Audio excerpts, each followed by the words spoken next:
నమస్తే, welcome to today's Telangana. నేను మీ Madhu. Telangana assembly మండలి సమావేశాలు ఇవాళ ఉదయం 10:30 నుంచి ప్రారంభమైనట్టు తెలుస్తోంది. దాదాపు 5 రోజుల పాటు జరిగే ఈ సమావేశాల్లో తొలి రోజు స్పీకర్ గడ్డం ప్రసాద్ కుమార్ సంతాప తీర్మానాలను ప్రవేశపెట్టనున్నారు.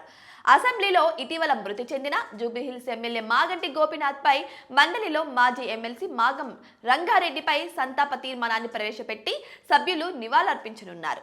సంతాప తీర్మానాలపై చర్చ అనంతరం సమావేశాలు రేపటికి వాయిదా పడనున్నాయి.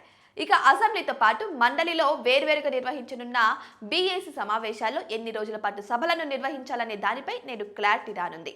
ఇదే సెషన్లో అసెంబ్లీ డిప్యూటీ స్పీకర్ ఎన్నిక కూడా జరగనుంది. తొలి రోజు సభ వాయిదా అనంతరం మధ్యాహ్నం 1 గంటకు సీఎం రేవంత్ రెడ్డి అధ్యక్షతన అసెంబ్లీ హాలులో కేబినెట్ సమావేశం అవుతుంది. అయితే ఈ భేటీలో గత సర్కార్ స్థానిక సంస్థల రిజర్వేషన్ల పరిమితిని 50% మించకుండా తీసుకొచ్చి బిల్లును సవరిస్తూ తీర్మానం చేయనున్నట్టుగా తెలుస్తోంది.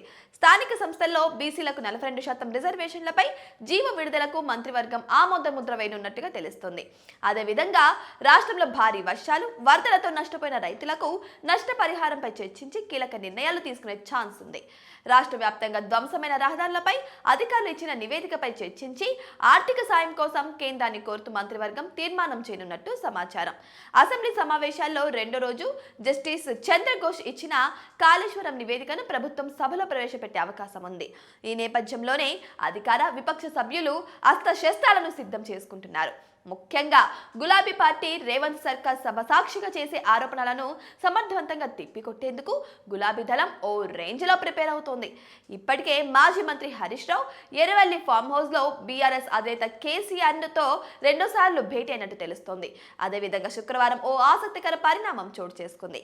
బీఆర్ఎస్ ఎమ్మెల్యేలు వివేకానంద గౌడ్ తో పాటు సుధీర్ రెడ్డిని కలిసి స్పీకర్ గడ్డం ప్రసాద్ కుమార్ ను అసెంబ్లీలోని ఆయన ఛాంబర్ లో మర్యాదపూర్వకంగా కలిశారు.